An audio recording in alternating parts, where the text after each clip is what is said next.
In this video, I'm going to show you how to do intermittent fasting properly. This method is how I was able to transform my body, and it's also the exact same method that I teach to all my private coaching clients, and they've all gotten some amazing results. So you know it works. The first thing that you need to do if you want to know how to do intermittent fasting properly is you don't start with intermittent fasting. What? Listen, I always say that there are levels to this, okay? There are levels to this whole weight loss thing. What I mean by that is if you're someone with really bad eating habits, your diet is complete trash, then you need to fix that first. And this isn't even about whether you should do paleo or keto, should you do zone, should you follow IIFYM, or if it fits your macros, should you go vegan? Like, no, you need to stop eating like an asshole, first and foremost. If your idea of a daily diet is you eat breakfast cereal first thing in the morning, or you stop by your closest drive-thru window and then you go out for lunch and then you order takeout on your way home for dinner, then you need to fix that first. Listen, you are not a light switch. Like, you can't just flip a switch. Like, maybe 5% of the population can do that,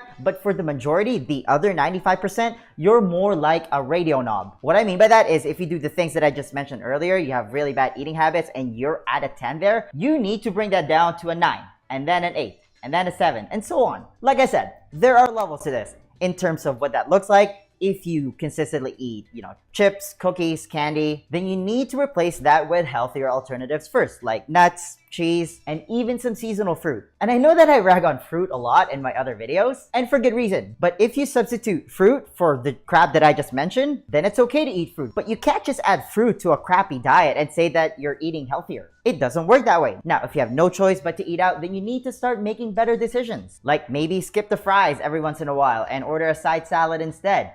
Skip the bun on your burger. Or do you really need to supersize your meal? The answer is always no. Now, if you're somebody who drinks 3 to 5 cans of Coke every day, you slowly want to wean your way off of it, right? So bring it down to 2 cans a day, and then 1 can a day. Then you want to replace it with club soda instead, or something like Zevia, or just drink plain water. If you're somebody who eats like 6 meals a day, then you need to cut that down to 5, and then 4, and then 3, and then just start eating like a normal human being. You know what I mean? Like, a lot of people struggle and fail when they do intermittent fasting because they find out how awesome it is, so they do it, but they still have the worst eating habits. They're extremely addicted to food, they're extremely addicted to sugar, their insulin levels are all jacked up. Then they do intermittent fasting, but they get really hungry, they get headaches, they get hangry, hungry plus angry, and then they have the worst time doing it, so they quit. They feel like a failure, and they say that it didn't work for them. No kidding, Sherlock. Here's the thing. If you just do the things that I mentioned above, if you start making better decisions, you get to a proper baseline, you're going to be pleasantly surprised by how good you're going to feel, how much energy you're going to have, and how much weight you're going to lose. Only then should you even start thinking about intermittent fasting, okay? That's step number 1. Now, once you've made the proper changes, comes the next level. Picking a fasting schedule that fits your lifestyle. This is key. Look at your schedule. Do you have kids? Do you have to make food for your kids? Are you single? Do you need to have a sit-down meal with your family? Do you work during the day? Do you work at night? Do you do shift work? Do you not work at all? What kind of work do you do? Do you do physical labor? Do you like to go out on weekends? Things like that. Once you evaluate those things, then you need to look at where you can fit intermittent fasting to your schedule. This is important because you want to schedule your fast around your life and not the other way around. You want to turn this into a lifestyle. You don't want to do this temporarily. Like, you don't want to do intermittent fasting for 8 weeks and then go back to your old habits. It doesn't work like that. For example, for a lot of people with a 9-to-5 job, then skipping breakfast is usually pretty easy. So if you do that, you'll just have lunch and dinner. And if you eat those 2 meals within an 8-hour eating window, then there's your 16-hour fast. Speaking of a 16-hour fast, in my own personal humble opinion, the 16-hour fast is the bare minimum if you want any results from intermittent fasting. And some people might say that a 14-hour fast also works, and yeah, maybe, but you'll most likely get slower results. But again, there are levels to this. A 14-hour fast is better than nothing.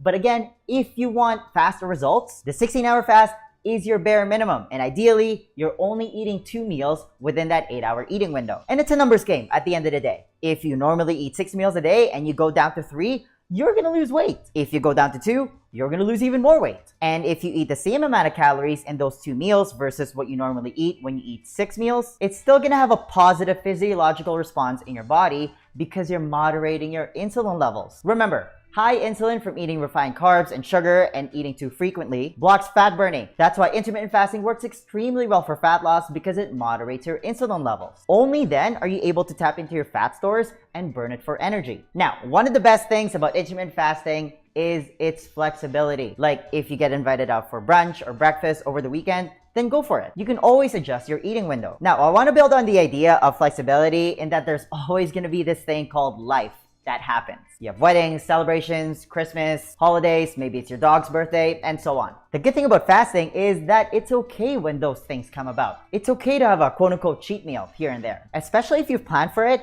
and you're being intentional about it. I believe in the 90-10 rule when it comes to long-term sustainable weight loss results. 90% of the time, you're following a consistent intermittent fasting schedule, you're eating whole, mostly unprocessed nutrient-dense foods, and then 10% of the time, when life happens, you're okay. You can enjoy yourself guilt-free. And you can even call this your refeed day for all the gym goers out there. And having that type of flexibility in your diet increases adherence drastically. And again, the best diet is the one you can stick to. If you're following a diet that doesn't allow for life events to happen, then you're doing it wrong. Like, is it better to fast 7 days a week? Absolutely. Will you still get results if you only fasted for 6 days and had a cheat meal during the other 1 day? Absolutely. Like 6 days of fasting is better than no fasting. Again, there are levels to this. How many times have I said that already? Next, what are you allowed to drink while intermittent fasting? I'm gonna give you 3 things: water or seltzer water or club soda, coffee, and tea, preferably green tea. That's it. And if you can't drink your coffee black, then you can put like a teaspoon of heavy cream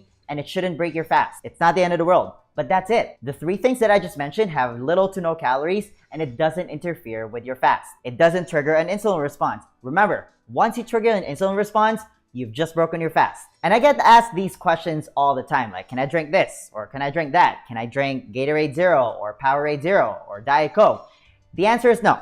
Listen, the whole point of intermittent fasting is taking short breaks from eating. It's not a matter of trying to always figure out what you can and can't get away with. Like, you're doing it wrong if that's your way of thinking with this. And that's another thing that I want to mention is that some experts out there push artificial sweeteners and diet soda during your fast.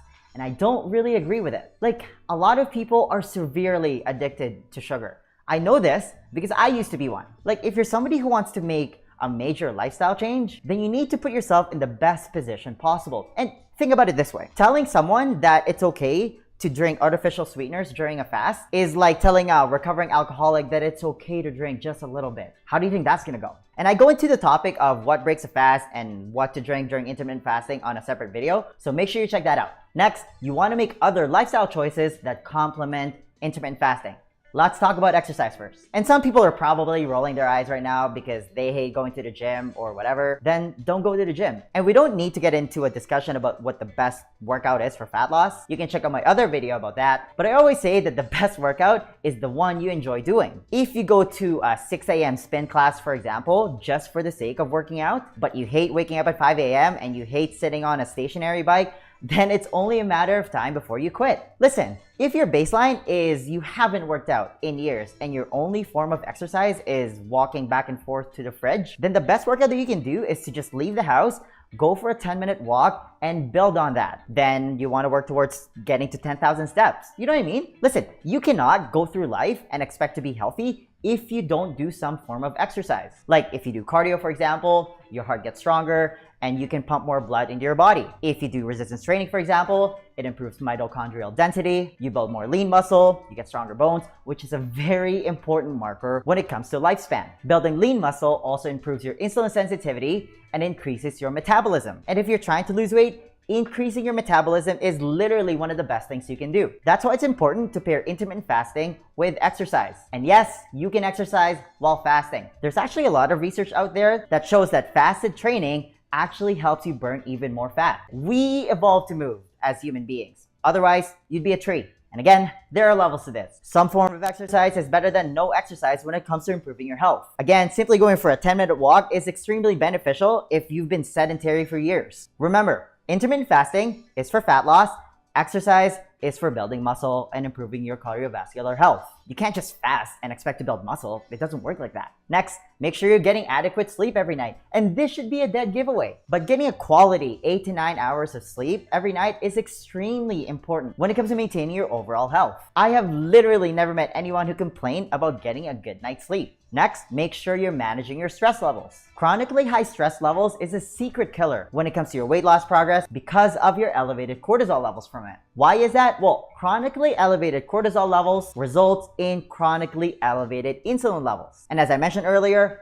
high insulin levels block fat burning. And I don't even need to explain that last part about stress. Stress eating is a big problem for a lot of people. And if you're one of those stress eaters, you know exactly what I'm talking about here. So as you can see, intermittent fasting has tons of benefits, but it's not the be-all end-all. You need to establish a proper baseline first when it comes to your diet and eating habits. And you also need to make the proper lifestyle choices so you can really maximize your results and reap all of its amazing benefits. Now, if you enjoy this video, then you don't want to ignore this one. And always remember, it's not about the weight you lose, it's about the life you gain. I'll see you in the next video.